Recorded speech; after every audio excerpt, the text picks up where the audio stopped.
Hello everybody and welcome back to another Sicky Dawes MMA breakdown video. Today we'll be breaking down the full card from bottom to top for UFC 286. Before we do that though, can you please like the video, subscribe, comment your predictions, do all that good shit.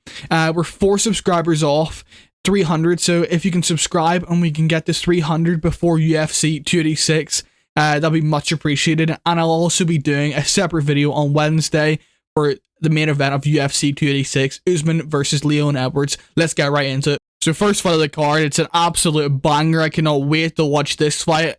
Anyway, so it is Dan Hardy's wife. I mean, she's known as Dan Hardy's wife because she's not good at fighting. 6-4 record.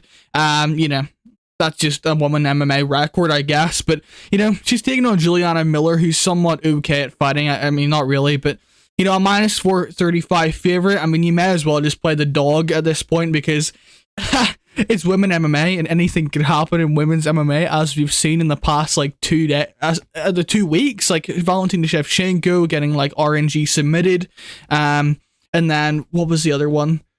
Oh, Lipsky. Yes, Lipsky won. I was going to bet on her and I just didn't pull the trigger whatsoever. But yeah, Juliana Miller, I think she can get this done, you know.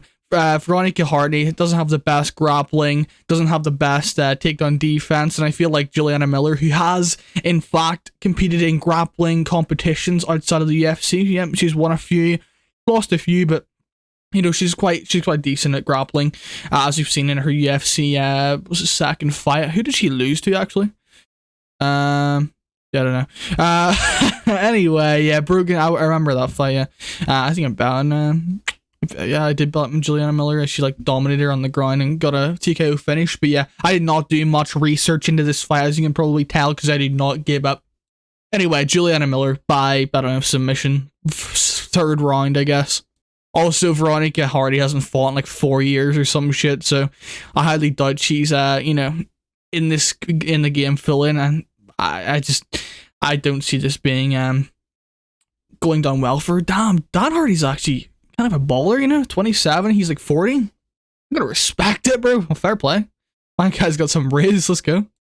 Moving on up the card, we have Jai Herbert taking on Ludovic Klein.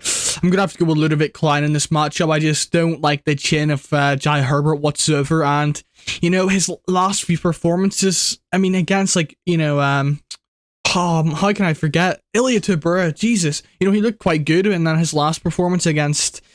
I'm trying to remember and not look at it, but I have to. Yeah, Cal Nelson at UFC London. The second one, he looked like he just didn't want to pull the trigger. He looked nervous in there after getting brutally KO'd by Ilia Topuria, and I do see Ludovic Klein landing on that chin of Jai Herbert. You know, I don't really like the striking defense of Jai Herbert. He's got, you know, decent output, decent like offensive output, but you know, I feel like Ludovic Klein also has more ways to win in this matchup. He can implement his wrestling. He's got some decent wrestling, as we've seen in his last few performances, and he does implement the wrestling when the fight, you know, when he gets tired. He does get tired in fights, but I feel like he can, you know, grind this one out and get like a 2nd or 3rd round TKO against Jai Herbert. But I wouldn't be shocked if he got it in the 1st round. Like Jai Herbert's a wild guy. You know, when he's on form, dude, he's really good, Jai Herbert. But like when he's on form, he leaves so many openings. And against Kyle Nelson, he looked so defensive. He just didn't look like the same guy after the Ilia Topuria fight. So I'm gonna have to go with Ludovic Klein, and I also have a bet on him. I had a bet with him with Bruno Silva of last week, and him in a parlay, 1.3 units to win 2 units, so hopefully he can cash that bet because we had a bad week last week, I can't lie, man. That card was ass. Moving on up the card, we have Joanne Wood versus Luana Carlina. I have no idea what this shit. Women's MMA is almost impossible to pick, man. This could be a terrible card for me, dude. I have no idea who's gonna win. Because if it's like prime Joanne Calderwood, I'm picking her. But, you know, she's like 37 years of age. She's on a 3-fight loss streak. She got released by the UFC. She's back in the UFC. Like, I have no idea who's winning this fight. I have no idea. Just give me Luana, Carolina. You know, Joanne Wood has some decent, you know, clinch work, decent striking, but like I just don't know where she is in, you know, MMA right now. Like, is she fully committed to the game? I know her husband is a coach, but like, man, I just have no idea. Like, you know, I'm just gonna have to go with Luana, Carolina. I know she got knocked out by a spinning elbow from Molly McCann in her last fight, but like, dude, I feel like maybe the power advantage on the feet is going to be too much for Joanne Wood, even though she doesn't have any power on the feet. It's like, I have no idea who's winning this fight, so I'm just going to pick the underdog, plus 140, 29 years of age, 9 months. She's probably more motivated than Joanne Calderwood, because, you know, Calderwood has some pretty bad jiu-jitsu. You know, she's been submitted like 6 or 7 times out of her 8 losses or some shit. Like with Jennifer Maia, Alexa Grasso, Taia Santos, probably more before that. You know, it's just many question marks for Joanne Wood. I have no idea who's winning this fight. Just give me the younger fighter. 29 years of age compared to 37. She hasn't fought in a long time, almost a year since the Alexa Grasso fight. She, in my opinion, beat Lauren Murphy. That was a complete robbery decision. But yeah, anyway, moving on up the card. Moving on up the card, we have Jake Hadley taking on Malcolm Gordon. I'm going to have to side with Jake Hadley in this matchup. I just like the way he has more options to win in this fight, if that makes sense. You know, he has decent wrestling, good grappling, somewhat good striking as well. I just don't like Malcolm Gordon's striking defense. His chin suspect. You know, he's been knocked out 4 times, submitted twice out of his 6 losses. So he's been finished in all 6 of his losses, which is, you know, something I just don't like to see in a fighter. Like, does that show they have that dog in them? Likely not. So, you know, I think Jake Hadley can get it done. I was kind of worried about his, you know, UFC debut, like against Nascimento. I'm pretty sure it was. Hopefully I get that right. It was against Alan Nascimento. He didn't look great, but then he came back and looked pretty good against Carlos Candelario. That was a good matchup for him, but you know, Malcolm Gordon does have good wrestling. You know, Jake Hadley has been taken down before against Nascimento, but I think this is a different kind of Jake Hadley we're going to see out there compared to the Nascimento fight. Like, I've seen him fight at Cage Warriors, and, you know, he just didn't look like the same guy in there against Nascimento. I don't know if it was the UFC jitters getting to him, or it was like, I don't know if it was the nerves. You know, there could have been a multitude of things why he didn't perform well in that fight, but I'm going to have to go with Jake Hadley by a TKO in the 2nd round or something. You know, Gordon does have some good, you know, grappling and submission defense, and I do see Jake Hadley hurting Malcolm Gordon on the feet in that 2nd round and finding a finish. But I wouldn't be surprised if he can win in every way in this fight. He can win by submission. He can win by TKO, KO. He can win by decision. Like, there's so many ways he can win, and I only see Malcolm Gordon winning by a decision. So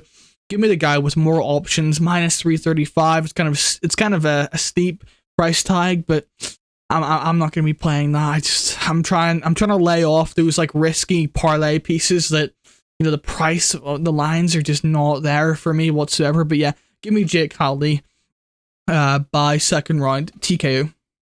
Moving on up the card, we have Christian Leroy Duncan taking on Dusko Todorovic. I'm gonna have to go with Leroy Duncan by 1st round TKO. I'll be honest, I just don't like Todorovic's striking defense whatsoever. He pretty sure he's been knocked out a few times in his career, right?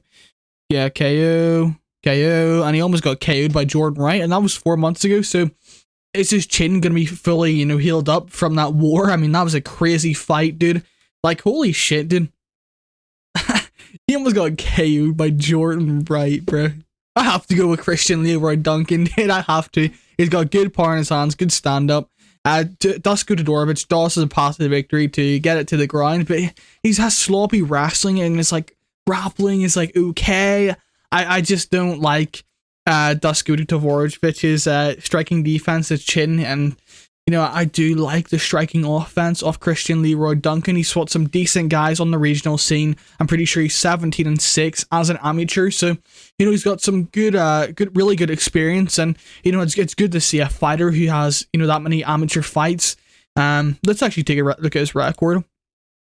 You know, he's had so many amateur fights, right? Well, you can't see on this, but he has had, oh yeah, there you go, it does. Like, look at the guys he's fighting, like Umarov, like guys ending with V's, bro. Like, you know this guy's taking on the hardest matchups in the amateur scene when he's fighting guys with V's. Look at this shit. Let's see how many guys he's taking on with V's. Okay, there's not as many as I thought, but you know, look at all these guys with V's. You know, he's taking on some hard matchups. I'm joking, by the way, but yeah. Christian Leroy Duncan by first round TK. I just don't like the striking defense of Dusko Todorovic. Yeah. We have Lerone Murphy taking on Gabriel Santos. This is a tricky fight, dude. You know, Lerone Murphy's coming off like a long layoff. He's coming off a car accident like a year and 4 months, dude. Jesus, that was a year and 4 months ago. That's crazy. But yeah, you know, Gabriel Santos is a good prospect. Fought decent guys in the LFA, if I'm right. I'm pretty sure it was the LFA. Let me just check his record real quick. I'm pretty sure it was the LFA, right? Yeah, it was the LFA, okay. So yeah, he's fought some decent guys in the LFA. But he's taking on like a week's notice, so I'm gonna have to decide with Lerone Murphy to get this done. He's been training for Nathaniel Wood for the past like 3 months. That fight was like booked like 3 months ago, so you know, give me Lerone Murphy by a third round TKO on the short notice of Gabriel Santos. You know, Lerone Murphy has nasty leg kicks. He's got some decent grappling defense. He has okay takedown defense, but you know, I don't see how Gabriel Santos can put on a pace and, you know, kind of wear out Lerone Murphy on the ground and get a submission victory. So give me Lerone Murphy by a third round TKO as Gabriel Santos slows down and, you know, that short notice really kicks in. So yeah, give me Lerone Murphy by third round TKO. Moving on up the card, we have Muhammad Mokaev taking on Hadley Filho? I can't even say his name.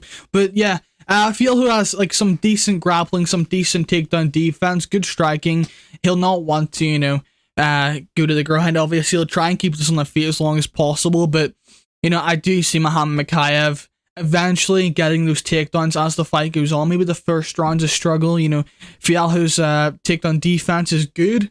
But, you know, Muhammad Mokaev's pace, you know, it's kind of like that Merab Dvalishvili kind of pace where he'll keep on going for takedowns, as we've seen against Charles Johnson. He kept going for takedowns, and even in the Malcolm Gordon fight, where it was kind of like a weird performance. Like, he didn't look that good, and like Malcolm Gordon find, you know, reversals in many positions, but you know, the finish was really nice. The way he like transitioned to the armbar, I want to say it was an armbar, right? Yeah. Yeah, that was really nice of Muhammad Mokaev in that fight, you know, transition to that position in that kind of scramble. But, you know, Muhammad Mokaev does have okay striking. You know, he is a bit wild on the feet, but it is improving, and he has been training at Tiger Muay Thai. But before we, you know, move on to the actual prediction, it's like, dude is coming back after a, you know, was it a shoulder injury? A shoulder surgery. It's like 3 months ago, I'm pretty sure he had that operation. So it's like, I don't know, is that fully going to be recovered? I doubt it. I doubt it's fully recovered, to be honest. But, you know, hopefully he has striking improvements in this matchup, training at Tiger Muay Thai with guys like Hamzat Chimaev, has went over there for a bit. So yeah, give me a Muhammad Mokaev by third round submission. I would like to say though, if you're gonna bet this fight, look at the over 1.5. If it's set at over 1.5, like minus like 150 or something, I'm hammering that line for sure. Like a 2.5 unit play to win like 2. I'll definitely be looking at that play. So be sure to look out for an over 1.5 bet on this matchup. Moving on up the card, we have Sam Patterson taking on Yanal Ashmoz. I'm going to have to go with Sam Patterson, but I'm not confident whatsoever in this pick. You know, Sam Patterson has some good grappling, good submission ability, good guillotine, but he's wild on the feet, dude. He's so open on the feet.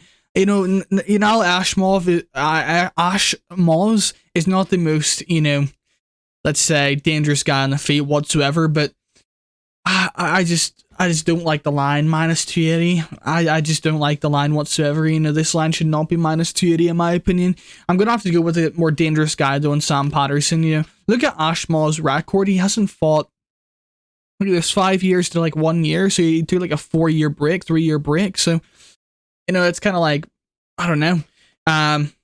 So, you know, Sam Patterson has fought the way better competition. He's fought guys in Brave, you know, some decent guys with decent records. If you look at this, 14-1, 18-6, like 9-3. These guys are like somewhat good on the regional scene. So, you know, I'm gonna have to go with Sam Patterson. I just think he has, you know, more ways to win, more dangerous fighter, and you know, Ashmoz can win this fight by making a snooze fest, kind of grabbing, getting it against the cage, and you know, kind of working takedowns from there. But I'm just gonna have to go with Sam Patterson. I think that he's just more dangerous on the feet, more dangerous on the mat.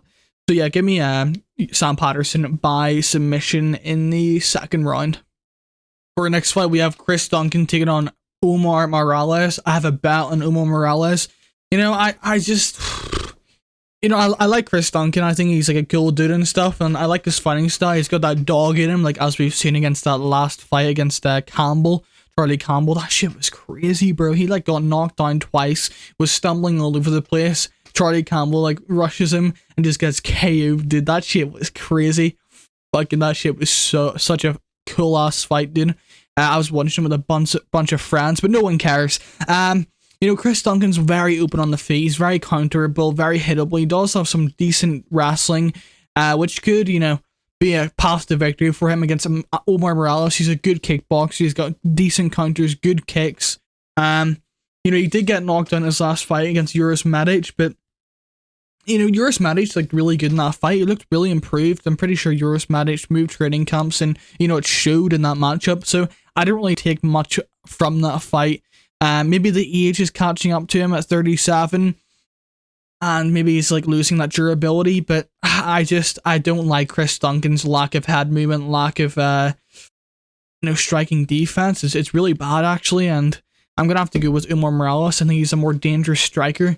Maybe not more dangerous striker, but more technical striker. You know, Chris Duncan might have the power advantage, but Usman Morales is a sniper on the feet, and I feel like he could hurt Chris Duncan with his lack of head movement. So yeah, give me Usman Morales by first or second round. Second round KO. I'm gonna go with, because I just don't like Chris Duncan's head movement. But you know, if it does extend, dude, it really, you know, Chris Duncan, like I said, has that dog in him, so he could get a decision win or some shit. So yeah, give me Usman Morales. I already have a bet on him at like 2.1 units. So yeah, Usman Morales by KO first round. For our next fight, we have Jack Shore taking on Makwan or Amirkhani.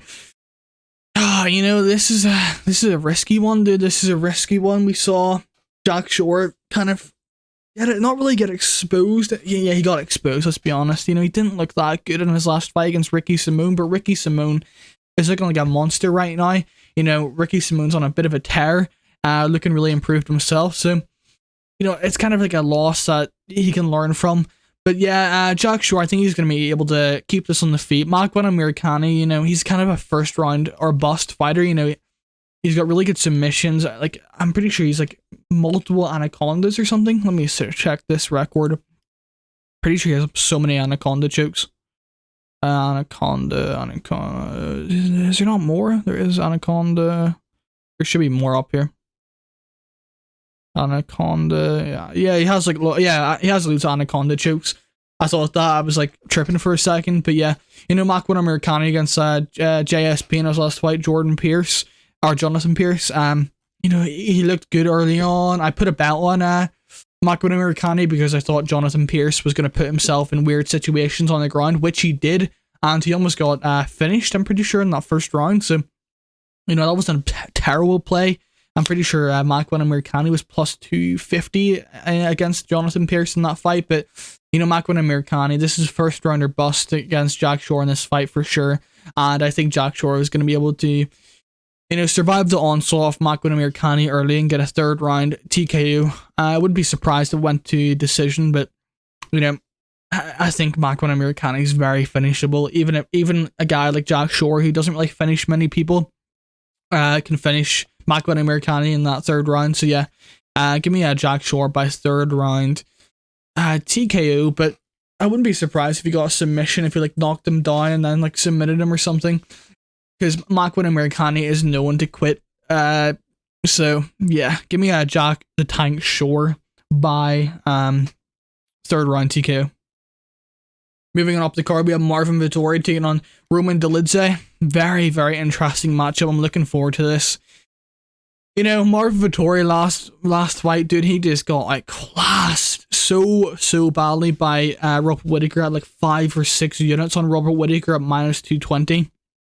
Had him in like a parlay, had him like 4 units money line. I was so confident that Robert Whittaker was going to school Marvin Vettori, and that's exactly what he did. You know, Marvin Vettori's okay, but he's very basic in his fighting. You know, he's got decent grappling, decent takedown defense, and decent takedowns, if I can speak properly. You know, he's got okay striking. He's one of the most durable guys you've ever seen in the octagon. He's got a block of a head. But yeah, Roman Dolidze, I wasn't impressed in his last performance, I'll be honest. Like, I'm not on this hype train that people are saying. I mean, as you can clearly see, even the betting odds are, you know, +220, and I might actually parlay Marvin Vettori in the spot, dude. I really might. You know, Roman Dolidze is very basic on the feet. Okay boxing, I guess. Really no kicks. Really good in the clinch. Amazing on the ground. I mean, we saw that against Phil Hawes. We saw that against Jack Hermansson. I don't understand what Jack Hermansson was doing, taking him down. That was so weird, wasn't it? Like, Jack Hermansson just skirting on the outside, schooling him on the feet with kicks and stuff at range, and then takes him down once, you know, had like a weird scramble on the ground, and takes him down again in Roman Dolidze's world and gets submitted. It was just such a low IQ move from Jack Hermansson in that fight. So yeah, give me Marvin Vettori to keep this on the feet and kind of just outbox him, outstrike him. He's got okay leg kicks, okay kicks, and I do see Marvin Vettori winning this on the feet. And he's also been training at Tiger Muay Thai, so he's been trying to widen his striking after that Robert Whittaker, you know, schooling, because I'm pretty sure he said in the post-fight in Italian, he's just so fucking good, man. So yeah, I think Marvin Vettori is going to look improved in this fight. So yeah, Marvin Vettori by decision. Moving up the card, we have Jennifer Maia taking on Gaethje O'Neill. I'm gonna have to do with Jennifer Maia. You know, Jennifer Maia looked so much improved in her last fight against Barberena Morozov. I know Morozov is not the best fighter we've ever seen in the UFC for sure. But Jennifer Maia looked decent on the feet. Good boxing, really improved boxing, and that was a really, really impressive performance. And Gaethje O'Neill went to a split decision against Roxanne Modafferi. Like, you can't be going to split decisions with Roxanne Modafferi. How is she a favourite? I don't understand this hype, dude. With Gaethje O'Neill, she's 9-0, undefeated. I get it. Got good grappling. Very, very, very shit striking. And I do see Jennifer Maia keeping this on the feet for the most part. I mean, she could get taken down, but I feel like Jennifer Maia will keep this on the feet and kind of just outbox her this whole fight and win a decision. Like 29-28, 30-27. Unanimous decision for Jennifer Maia in this matchup. So yeah, give me a Jennifer Maia by decision. I'm probably going to just play the decision prop. I really don't care to play the money line because I highly doubt she's going to find a submission or a KO in this matchup. So yeah, I'm going to have to go with Jennifer Maia by decision. I might actually just play that. I'm probably, what are the odds for that? Probably like +220, right? +300 possibly. I'd be interested to see what the odds are for that. So yeah, give me a Jennifer Maia by decision. Moving on up the card, we have Gunnar Nelson taking on Bryan Barberena. Tough matchup for Bryan Barberena in this matchup. Did a really tough matchup. You know, he's been exposed quite badly in his grappling throughout his whole career against Rafael Dos Anjos, like RDA. He just did not look like he knew what to do on the ground whatsoever when Rafael Dos Anjos got him to the ground. I know RDA is a really good grappler, black belt in BJJ, but dude, like, you know, Gunnar Nelson is kind of on that same level, maybe even better than RDA on that ground. So I'm going to have to go with Gunnar Nelson by submission in the third round or something, as Bryan Barberena kind of gasses out. He doesn't have the best cardio. You know, he is a brawler. He does have that dog in him. So if he can somehow keep this on the feet, which I highly doubt, you know, he could find a finish in that second round or something, but he doesn't really have that much power in his hands either. You know, Gunnar Nelson has been finished before, but I don't really see a major path to victory for Bryan Barberena. I mean, yes, keep on the feet, but it's kind of hard to say that when he's had problems with grapplers, and Gunnar Nelson times takedowns so well. And he's got that karate stance working with like Conor McGregor. He's like throughout his whole career, SBG, something like that. I can't believe I don't know. I don't know this guy's fucking gym name, but you know what I mean. So yeah, I'm gonna have to go with Gunnar Nelson by submission that third round, as by Bryan Barberena kind of gasses out. I'm gonna probably parlay Gunnar Nelson this weekend. So yeah, I'm very confident Gunnar Nelson in this spot. Moving on up the card, we have Justin Gaethje taking on Hadley Vs Fiziev. I just don't understand this line whatsoever. You know, I am going to go with Hadley Vs Fiziev, but the line at minus 240, I just don't understand it whatsoever. I really don't understand how this line at minus 240. You know, Hadley Vs Fiziev does have really, really amazing combinations, like body to the head and amazing leg kicks, amazing high kicks, amazing I mean, just a wide variety of strikes, just really good on the feet, but Justin Gaethje, you know, he does have good power on the feet. He's really tough. You know, that chin is starting to crack. I do feel he got dropped by Justin Gaethje. He got really hurt by Michael Chandler. And yeah, I do think that chin is starting to break slowly. But, you know, this could be a tough matchup for Hadley Vs Fiziev if it goes later. You know, Justin Gaethje doesn't have the best cardio himself, and neither does Hadley Vs Fiziev. But, you know, Hadley Vs Fiziev does slow down, and we don't know if he has that dog inside of him just yet. You know, against like Bobby Green, he kind of had that dog in him, but Bobby Green was winning that fight as it went on. And you know, he could have won that fight possibly if he got off more in that second round. Like Bobby Green could have won that fight, and I don't know, man. It's a very, very, very, very close fight in my opinion, but I'm gonna have to go with Hadley Vs Fiziev to get a KO in that second round. He'll mix it up to the body. Justin Gaethje has struggled with guys going to his body before, and I do think that Hadley Vs Fiziev is one of the best guys in the UFC to mix it up to the body. Him and like guys like Peter Yan, they both like train together as well, so that's not really a surprise. They both mix it up so well to the body in the boxing, you know, kind of combination. So yeah, I'm gonna have to go with Hadley Vs Fiziev by a second round TKO KO. For the main event of the evening, Leon Rocky Edwards taking on Kamaru Usman. Damn. This is such a hard fight for me to predict, man. I just don't know. I have to go with my head, bro. I have to go with my head. I picked Leon Edwards in the second fight. I did. I really thought that, you know, he would just outstrike Kamaru Usman at range, kind of just keep on the feet, and, you know, kind of just school him on the feet for the most part, and that's not what happened whatsoever. You know, Kamaru Usman put on the pressure and kind of was starting to break him towards the end of the fight, but Rocky Edwards stayed in there and found that KO, beautiful finish, the fake left hand jab to the left high kick. So, you know, he set that up so well. That was a weakness in Kamaru Usman's, you know, defense, as we saw against like Colby Covington. He showed that weakness. So yeah. You know, Leon Edwards, I just don't know, man. I think Usman, you know, he seems like a guy that's so hard to break mentally, and he can't ignore how that second fight was going. I know, I'll be honest, I really think this is going to be such a close fight. I really think this could be like a split decision. It's such a close fight, man. I just don't know who to pick, but I'm going to have to go with Usman. I really am. You know, I want Leon to win. I don't know if I'm going to bet it. I probably will put Usman in a parlay at minus 245. I just think that he's like so strong mentally and he can win this fight. And you know, we know what Usman's going to do. He's going to put the pressure on this guy, back him up against the fence, take him down like he did in the second fight. Really, you know, the guy that has to make the most adjustments is Leon Edwards, and the fight was at elevation, dude. I'm telling you for a fact, that was not the Leon Edwards we knew. That is not the Leon Edwards at all we knew. In the cage whatsoever. You know, his footwork looked flat and round too. Like he round 2, he got stuck, like his toes got stuck in the fence, which was weird. And then, like, Kamaru Usman just started taking over from that moment. And I do think we will see it differently on Leon Edwards in that fight. And I do see this being such a close fight, but I'm going to have to go with Kamaru Usman, kind of just to outwork him in the later rounds, like the 4th and 5th round, win those rounds and maybe win a second round or something. So yeah, I'm going to have to go with Usman to kind of outwork him in the later rounds. If I was biased, I would have to pick Leon Edwards, but I'm not being biased here. I just think that Kamaru Usman, you know, I just like the style he can implement on Leon Edwards in this matchup. I really do.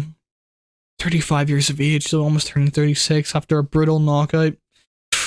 Dude, there's so many question marks, but yeah, give me Kamaru Usman by decision. I like the style he has to beat Rocky Edwards in this matchup. So yeah, there you guys have it. There's my UFC Vegas, UFC 286 picks. Hope you guys enjoyed this video. Please like, subscribe, do all that good shit. We are 4 subscribers off 300, so please like this. Please subscribe, sorry. And I will see you guys on Wednesday for a more in detail Leon Edwards versus Kamaru Usman breakdown. I will see you guys there. Have a good day, and I will see you in the next one. Peace.